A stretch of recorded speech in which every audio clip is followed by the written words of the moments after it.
सड़ी गली व्यवस्था के खिलाफ एक खोजी पत्रकार की सत्ता से बगावत देखना चाहते हैं तो हमारे चैनल को लाइक, सब्सक्राइब और शेयर करना न भूलें।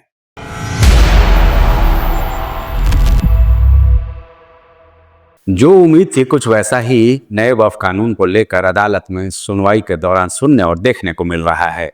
ऐसा लगने लगा है कि वक्फ के लिए गठित संयुक्त संसदीय समिति की कार्यप्रणाली से लेकर वक्फ बोर्ड के नए प्रावधानों को लेकर अदालत में काफी गंभीर सवाल खड़े हो रहे हैं।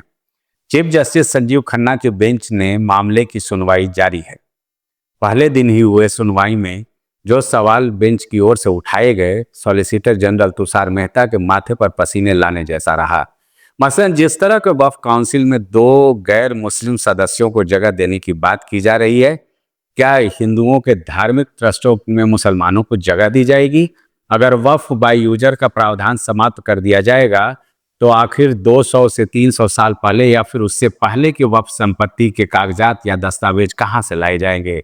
और फिर दस्तावेज नहीं मिलने पर कैसे उन संपत्तियों का रजिस्ट्रेशन किया जाएगा? ये ऐसे सवाल थे जो सुनवाई कर रहे पीठ की ओर से सरकार से पूछे गए। यानी कुल मिलाकर ये कहा जा सकता है, हालांकि अदालत क्या कुछ आदेश निर्देश देता है ये तो देखने वाली बात होगी, लेकिन ऐसा साफ तौर पर लगने लगा है कि इस नए वक्फ कानून को लेकर केंद्र की मोदी सरकार के माथे पर पसीना आ गया है। और हमें ऐसा लगने लगा है कि कुछ न कुछ इस मामले में चौंकाने वाला फैसला या निर्देश आदेश सुप्रीम कोर्ट की ओर से निश्चित तौर पर देखने को मिलेगा।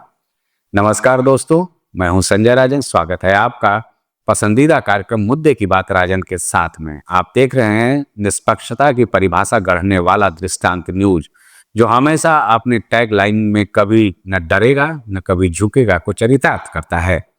दोस्तों, वक्फ के नए कानून को लेकर आज पूरे देश में एक अराजक माहौल बनाने की कोशिश की जा रही है। पश्चिम बंगाल के मुर्शिदाबाद में क्या कुछ हुआ आपसे छुपा नहीं है। देश को तुष्टीकरण की राजनीति ने कहां से कहां पहुंचा दिया और राजनीति के इस कुत्सित चाल ने देश के अमनो चैन पर बड़ा कुठाराघात किया, इसमें कोई दो राय नहीं है। मैंने आपके लिए एक अलग से वीडियो बनाया था इस कार्यक्रम में, घातक सियासत तुष्टीकरण के नाम पर। मैं चाहूंगा कि आप आज इस वीडियो के अलावे उस वीडियो को भी एक बार फिर जरूर देखें।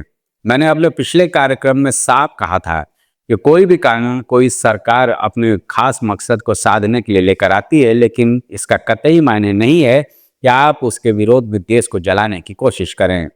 एक विधि व्यवस्था है कि आपको अगर उस कानून के खामियां नजर आती हैं तो आप अदालत का दरवाजा खटखटा सकते हैं, ना कि मंच से ऐसे बयान दे जो हमारे भारतीय सशक्त संस्कृति में खटास बोलने का काम करे।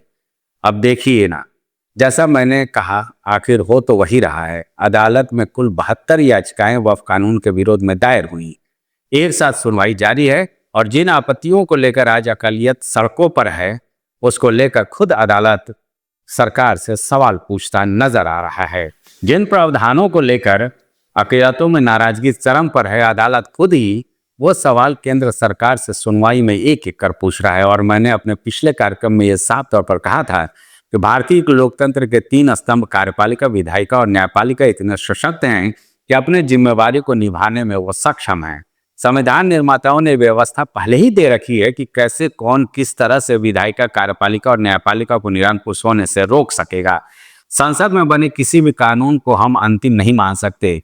अगर उस पर आपत्तियां हैं तो न्यायपालिका के पास अधिकार है कि उस कानून का रिव्यू कर सके और उसमें जो खामियां हैं उसे लेकर आदेश निर्देश पारित कर सके। कई बार ऐसा देखने को मिला भी है।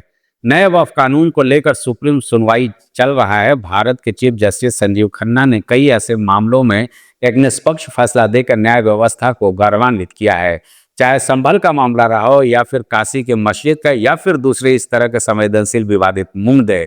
अब वक्फ कानून के नए प्रावधानों को लेकर chief justice Sanjeev Khanna, justice PV Sanjay Kumar और जस्टिस केवी विश्वनाथन की पीठ सुनवाई कर रही है। सुनवाई के दौरान याचिकाकर्ताओं की ओर से जाने माने वकील कपिल सिब्बल, अभिषेक मनु सिंघवी, राजीव धवन, चंद्र उदय सिंह जैसे धाकड़ अधिवक्ता चिरक कर रहे हैं।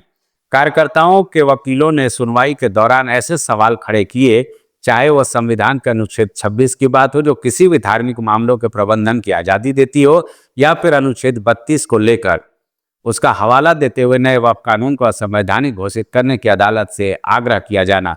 अधिवक्ता चंद्र उदय सिंह ने तो अदालत में ये बात भी रखी कि हमें समझना होगा कि कौन से मामले धार्मिक हैं। सरकार का पक्ष रखते हुए सॉलिसिटर जनरल तुषार मेहता ने वही बातें दोहराई जो हमने नए कानून को पारित करवाते वक्त सत्तारूढ़ एनडीए की तरफ से संसद में सुना था। मसलन संपत्ति के वक्फ हो जाने के बाद कोई धार्मिक मामला रह नहीं जाता है, या इस वक्त संपत्ति को रेगुलेट करना कोई धार्मिक मामला नहीं बनता है, या फिर सारी संपत्ति को रेगुलेट करने के लिए रजिस्ट्रेशन का प्रावधान किया जाना, वगैरह वगैरह। अब अदालत में एक बात और नए प्रावधान को लेकर उठा कि कोई भी मुसलमान संपत्ति वक्फ तभी कर सकता है जब वो पिछले कम से कम 5 साल से इस्लाम धर्म को मानता हो। सवाल यहाँ भी याचिकाकर्ता के वकीलों ने उठाया कि आखिर कोई सरकार कैसे ये तय कर पाएगी कि कौन हिंदू है या कौन मुसलमान है। यानी कुल मिलाकर चाहे वक्फ बाय यूजर का सवाल रहा हो या फिर वक्फ काउंसिल में हिंदू सदस्यों के एंट्री की, यानी गैर मुस्लिम सदस्यों की एंट्री की, या फिर दूसरे विवादित प्रावधान, सब पर सुनवाई कर रही चीफ जस्टिस संजीव खन्ना की पीठ ने सरकार से काफी तल्ख सवाल पूछ लिए हैं। जस्टिस पीवी संजय कुमार ने तो यहाँ तक पूछ लिया है कि क्या तिरुपति बालाजी जैसे जो ट्रस्ट हैं हिंदुओं के, उसमें क्या मुस्लिम सदस्यों को शामिल किया जा सकता है। यानी बात बिल्कुल साफ है। जो सुनवाई का संकेत है ये साफ तौर पर बता रहा है कि अदालत किसी भी कीमत पर ऐसे सवालों के केंद्र सरकार के जवाब से संतुष्ट नहीं है, क्योंकि ये ऐसे सवाल हैं जिनका वाकई मोदी सरकार की ओर से जवाब तलाशना थोड़ी टेढ़ी खीर हो सकती है। और हमें लगता है कि धार्मिक समान अधिकार की अवधारणा को पुष्ट करने के लिए केंद्र सरकार को काफी मशक्कत करनी पड़ सकती है। बहरहाल अभी तो सुनवाई जारी है, लेकिन अभी तक सुनवाई कर रही पीठ से जो संदेश मिल रहे हैं, जो संकेत मिल रहे हैं, कम से कम उन लोगों को तो हिंसा या दंगा का रास्ता छोड़ देना चाहिए जो लगातार नए वक्फ कानून को लेकर सड़कों पर हैं और मुर्शिदाबाद जैसे हालात पैदा करने की कोशिश कर रहे हैं। क्योंकि अदालत ने भी इस तरह के मामलों को देश के माहौल को खराब करने की कोशिशें बताई है और इसको लेकर चिंता जाहिर की है। चलिए आगे जो होगा अपडेट और विश्लेषण लेकर हम आपके सामने हाजिर होंगे। अगर आपको हमारे ये वीडियो पसंद आया हो तो आप इसे शेयर जरूर करें, और हाँ, अगर दृष्टांत न्यूज़ से सीधे जुड़ना चाहते हो तो आप इसे सब्सक्राइब करना भी ना भूलें। और जाते जाते आपसे अनुरोध करना चाहूँगा कि आप हमारा पिछला एपिसोड तुष्टीकरण की घातक सियासत को जरूर देखें। बहुत सारी तस्वीरें साफ हो जाएंगी, क्योंकि इससे सिर्फ देश और समाज का नुकसान ही होने वाला है, इससे हासिल कुछ नहीं होने वाला है। आपको लगेगा इस एपिसोड को देखकर कि हाँ, संजय राजन ने बेबाकी से गंभीर सवाल उठाए हैं। फिलहाल मुझे दीजिए इजाजत, मिलूंगा आपसे कुछ और मुद्दों को लेकर अगले एपिसोड में। नमस्कार।